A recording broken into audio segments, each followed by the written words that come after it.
Hi everybody, today I'm doing a video on a tool haul slash mail call, as well as a vintage Snap-on 3/8 ratchet restoration. So my dad saw the video I did last week of a thumb wheel vintage Craftsman ratchet, and it got him thinking about some ratchets he had and one that really meant a lot to him. So he sent me some pictures of it and some other tools, and he said, you know what, I'm going to send them out to you. So that's where my mail call tool haul came from this week, and he stuffed it all in one of these flat rate boxes. And there was a couple of other things, but these are the ones that I thought would be pretty cool to share with all of you.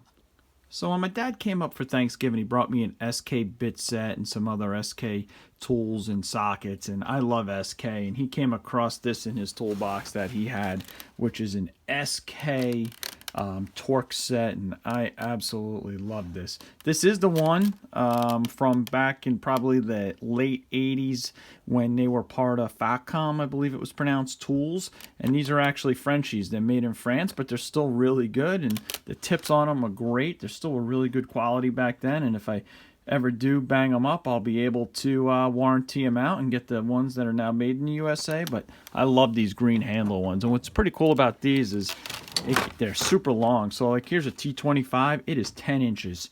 What I have currently is the Craftsman one, which is about 6 inches. And then I came across these Napa ones that are made in the USA years ago. They're really nice. They're about an inch bigger and have a larger handle. But now I have solutions for any size I could possibly encounter. So I really like that and appreciate that, and that's fantastic. Another really cool item that I received is this here, and this is a Utica gas and plumber pliers, I believe, or gas and burner they call them. I just can't get over the quality of this, and I don't know the age of this. It's obviously old, but when you feel the fit and finish of this, it is amazing. The teeth are in fantastic shape. That'll make a really fun resto project.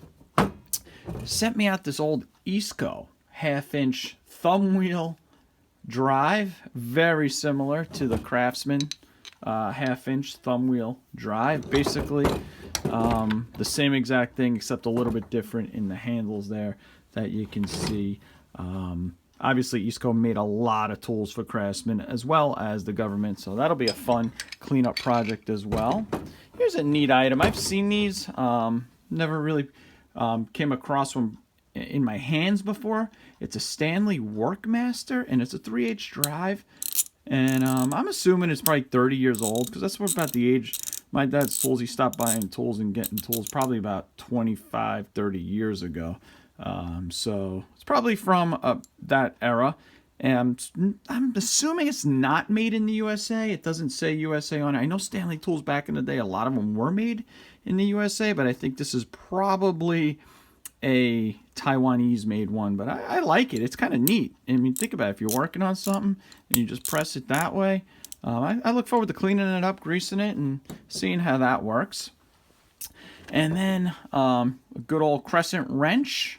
And then what else? Oh, this is pretty cool. This is like a new old stock, and I know Scout Crafter just did a video on some new old stock and how cool it is when you come across stuff like that, especially when it's local. And this here is in Deer Park, New York, which is in Long Island, not too far from where I am. And you just don't see stuff like that made in the USA anymore. And it's just a set of hex bits, but really neat. And I probably won't use them. I'll probably leave them just like that and clean up the case. It looks like it's been rolling around a toolbox for a while. And now for the two most items that I feel have the most nostalgia. And the reason I say that is my dad had various jobs. He was an electrician by trade, did that for a while, but then he became a police officer. And when he became a police officer, he had to take a substantial pay cut. Because the way it works for folks that know how the job works is that, they take several years to get up to top pay, 5 to 7 years before you reach the max, depending on the job you're on. And this was his county issued 38 4-inch Smith & Wesson handles. And they're in really good shape because he said he upgraded them to the rubber handles later on. So pretty cool. I'm really glad to have those and own those, and maybe they'll fit on one of my guns. All right, so this is the item, though, that sparked his interest to send me all this stuff. And when he saw that video last week, and this is an old Snap-on F70, I believe it says. I'll clean it up and we could take a closer look at that. I also am very curious to see the date code on it. It is a 3H drive. Seems not to be working too well. It's skipping, it's not greased. I'm hoping there's no broken teeth in there, so I'm going to clean this up today. But the reason this meant a lot to him is he used this a lot after he became a police officer. For those first few years, to make extra money, he worked as an appliance repairman on the side, and this is the ratchet he used all the time. So let's clean it up and see how it looks. So I sprayed the head with some WD-40, scraped out the little screw heads here to make sure that I won't strip them out, and I was able to get the screws loose pretty easy. That's always my fear, that I'm gonna strip these out, and you know, that'll be a problem. So let's see what it looks like once I get in here. Alright, so I got it open and it just came out pretty easily. There is a lot of dirt and grime in there, and I'm assuming that's probably why it was sticking. So hopefully once I get it all cleaned up and lubed up, it should run real smooth. Everything does seem to be nice as far as that goes. It is an oiler, I just noticed, similar to the old Craftsman oilers. They you oil them in there, and you don't need to open them up necessarily, but everything seems to be original. What I saw, which is nice, is all the screws that came out seem to be original too, where they have nice machining on them. So let's go to the wire wheel.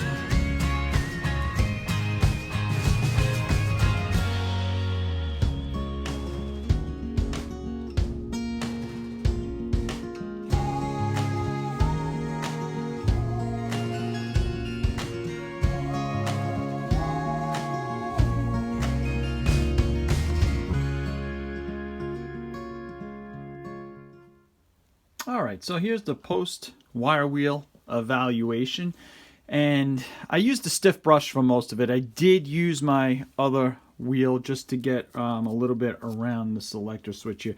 I did not take the selector switch out. A lot of times when I break these ratchets down, I do. I was very careful when I had it on the wheel to hold both ends of it so it won't spring out. And the reason for that is I'm just not 100% sure know the way that mechanism works in here. I'm very familiar with the Snap-ons, modern, and as well as the Craftsman, but not this. I'm just not sure if that's meant to come out. Obviously it could come out at some point, but if there's no reason to take it out, it's working fine. I'm gonna leave it that way.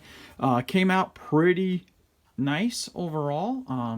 I think it would be just fine just like that if I put it back together, as long as it works well.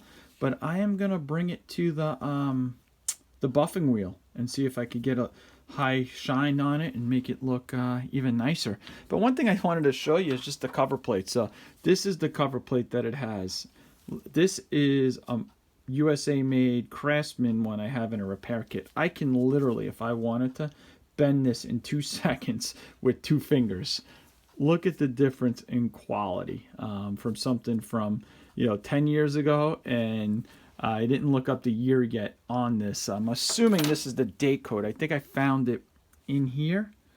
So it says on. So I know a lot of people say, oh, it's, I don't need to know which way on and off is, and they mock some modern ones. I believe Harbor Freight maybe puts on or off, and I'm not 100% sure. Maybe it's Gear Wrench, but it's funny that it does say on this one, and I believe the date code is there, and it's that E. If you see it in there. I'm not 100% sure, though. I'm going to look that up. I don't see any other date codes at this point anywhere else. So let's see what it looks like when I get it off the wheel.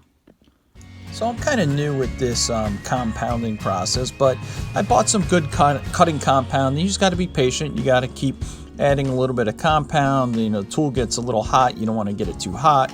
So back and forth with that. And then I went to a wet sand because I had some nicks in the side of it, and I was a little afraid to use my belt sander, my power one. So I did it all by hand, little WD-40 500 grit, and then worked it up to 1,000 grit, dry and wet, back and forth to get those nicks out. And then here I am just polishing it up again, and I put a nice fresh buffing wheel on the one side because that really helps bring out the shine when it's nice and clean like that. And I just went back and forth for a bit. So I thought it came out pretty good. All right, this project is finally done. And the reason I say finally is I hit a little bit of a hiccup. Everything was going pretty smooth back and forth from the wire wheel to the wet sanding and then going back to the buffer. But when I was just finishing off these last couple screws, I was hitting them on the wire wheel and one of them shot off and I lost it. And it took me probably over an hour, maybe 2 to 3 hours actually to find it, because to find it I started having to move things all around the garage. I started cleaning the garage, moving things in and out, not to mention it was really cold, but I found it and I was just getting ready almost to give up, and I was taking a bucket to go stand on it and look up high on a shelf, and right on top of the bucket sat the screw. So very happy it's done, and this is what it sounds like. So it is a 20 tooth. I did a little bit of homework on this ratchet. The F70 Ferret N was made from 1937 to 1946. And this one, if you look at that E, was a 1944 model. They did make a lot of these in the mid 40s, or they went to 46, but they made a lot of these in the 42, 43 range for the war effort. So there was a lot of these out there after the war, and my dad used this for a good part of the 60s and 70s, late 60s probably, and definitely into the early 70s. So nice 20 tooth. Done. I'm glad I took a break from working on my vise restoration, but that is coming along nicely, and I'll have a video up soon on that. Here's a couple of pictures of it. Thanks for watching. Please like and subscribe.